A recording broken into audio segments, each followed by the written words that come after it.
Morning बच्चों। आज अपन जानते हैं magnetic charges, a moving charge and magnetism.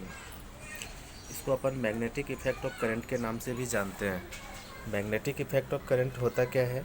तो magnetic effect of upon current कहते हैं कि जैसे अगर मान लो किसी करंट करेंट कॉइल के थ्रू अपन अगर करंट पास कराते हैं, तो उस करंट को पास कराने के कारण देखा जाता है कि उसके आसपास के रीजन में मैग्नेटिक फील्ड भी इन्फ्लुएंस हो रहा है, पता चल रहा है।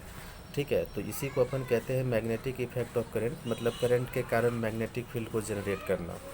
ठीक है, इसी चैप्टर के अंदर अपन इनके बारे में डिटेल्स में देखेंगे कि जैसे सबसे पहले ऑस्टर्ड के एक्सपेरिमेंट को जानेंगे। तो अपन जानते हैं पहले इसमें है कि a magnet attracts small pieces of iron, cobalt, nickel etcetera.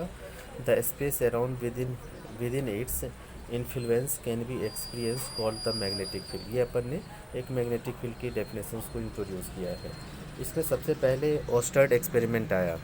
ऑस्टर्ड scientist का क्या कहना था कि उसने क्या किया, एक मैग्नेटिक नीडल लिया और उसको अपन एक करंट करेंट कॉइल के पैरेलल में रख दिया। अब इसमें करंट का डायरेक्शन, जैसे ये सर्किट बना रखे हैं, ये देखो, इसमें अपन क्या कहते हैं, पॉजिटिव टर्मिनल एक negative terminal, current A to B यहाँ पे देखो पास हो रहे हैं।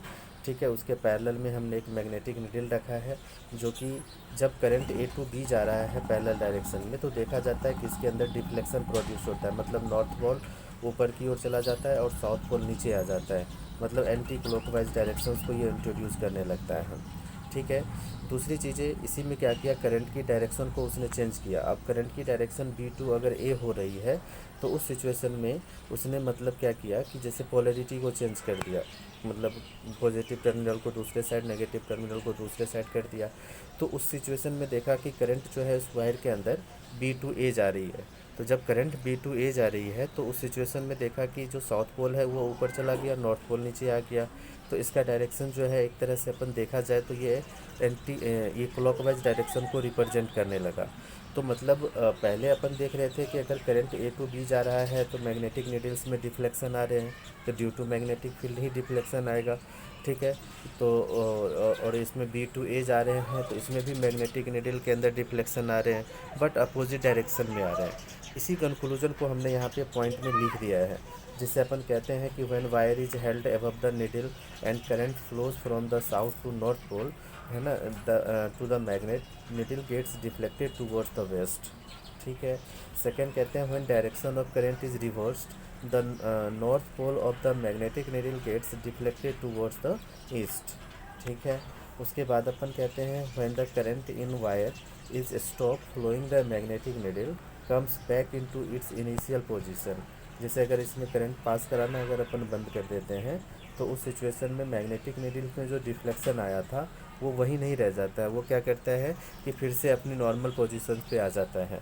ठीक है, इस एक्सपेरिमेंट से अपन को क्या पता चला, तो अपन कहते हैं from the above experiment we can say that the current carrying conductor produces magnetic field around it. तो मतलब ये कंक्लूजन अपन को ऑस्टर्ड ने निकाल करके दिया कि आप जैसे अगर किसी करंट कैरिंग कंडक्टर के अंदर करंट को फ्लो कराते हो, तो उसके आसपास के रीजन में मैग्नेटिक फील्ड इन्फ्लुएंस होने लगती है, जिसका इफेक्ट अपन को मैग्नेटिक नीडल पे देखने को मिला, है ना। तो ये चीज़ें अपन को याद रखना है, ध्यान रखना है कि जैसे ऑस्टर्ड एक्सपेरिमेंट ने ही सबसे पहले मैग्नेटिक इफेक्ट्स ऑफ करंट के बारे में बताया कि करंट के कारण मैग्नेटिक फील्ड भी इन्फ्लुएंस होती है। जब अपन उसको किसी मैग्नेटिक नीडल के पैरेलल रख के उसने इसका एक्सपेरिमेंट करके अपन को बता दिया। ठीक है, अब अपन को यहाँ पे जैसे ही ये पता चल गया कि मैग्नेटिक नीडल में जी करंट करेंट कॉइल के अंदर जब अपन करंट पास कराते हैं तो उसके आसपास के रीजन में मैग्नेटिक फील्ड इन्फ्लुएंस होती है। जब ये चीज़ पता चला तो अब इसमें एक न्यू साइंटिस्ट का एंट्री हो जाता है, जो है बायो सैवर्ट। बायो सैवर्ट ने क्या किया कि जैसे उसने देखा कि ऑस्टर्ड ने ये एक्सप्लेन कर चुका है कि मैग्नेटिक करंट पास कराने से मैग्नेटिक फील्ड भी बनते हैं, तो उसने क्या किया, इसका कितना अमाउंट ऑफ मैग्नेटिक फील्ड निकलता है किसी पॉइंट पे, वो चीज़ें इसमें फाइंड आउट करने का काम किया है। ठीक है, तो इसमें अपन कहते हैं according to Biot Savart law कि उसने इस एक्सपेरिमेंट के लिए क्या किया, एक वायर कंसीडर कर लिया, एल लेंथ का वायर लिया, उसका एक छोटा सा सेक्शन DL एलिमेंट कट कर लिया। उस DL एलिमेंट के कारण पहले एक की पॉइंट कंसीडर किया जहाँ पे मैग्नेटिक फील्ड की वैल्यू उसने फाइंड आउट करना स्टार्ट किया। तो उसका मतलब एक मैग्नीट्यूड ऑफ मैग्नेटिक फील्ड कितना होता है किसी पॉइंट पे, किसी वायर के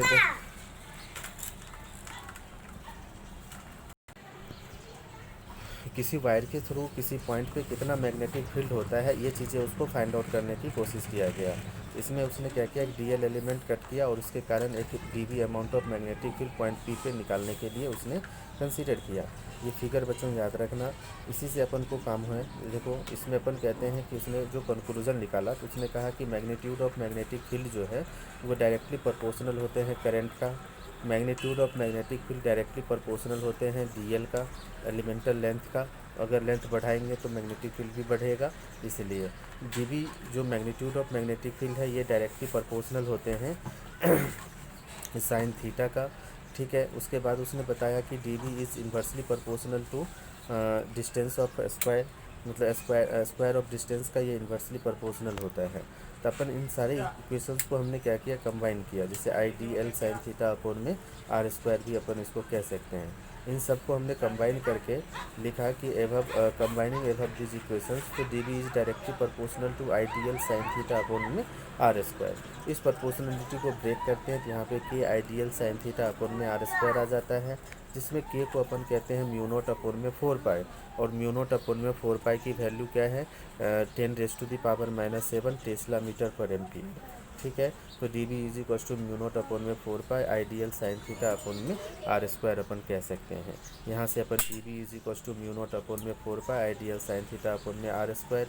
ठीक है, ये चीज़ें अपन को मैग्नीट्यूड ऑफ मैग्नेटिक फील्ड के टर्म्स में, इसी में हमने क्या किया, आर से वेक्टर फॉर्म में रिप्रेजेंट करने के लिए, तो ये आर क्यूब हो जाएगा, ऊपर में डी आर क्रॉस आर अपन r sine d l r sine theta हो जाएगा, और तो उसको अपन d l cross r vector के टर्म्स में अपन उसको लिख सकते हैं।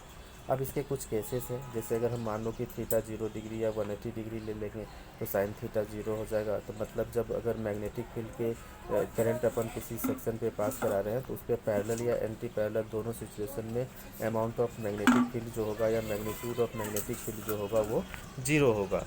ठीक है, अब अपन कहते हैं theta is equal to 90 degree, तो साइन थीटा साइन 90 मैक्सिमम होता है, तो वहाँ पे D B is equal to mu naught upon में 4 pi ideal sine theta upon में आर स्क्वायर कहते हैं। ठीक है, तो ये चीज़ें अपन को बच्चों ध्यान में रखना है। फिर अपन इसमें आगे अपन पढ़ेंगे comparison of Savart law and Coulomb's law के बीच में क्या कंपैरिजन है उसको भी बताऊँगा।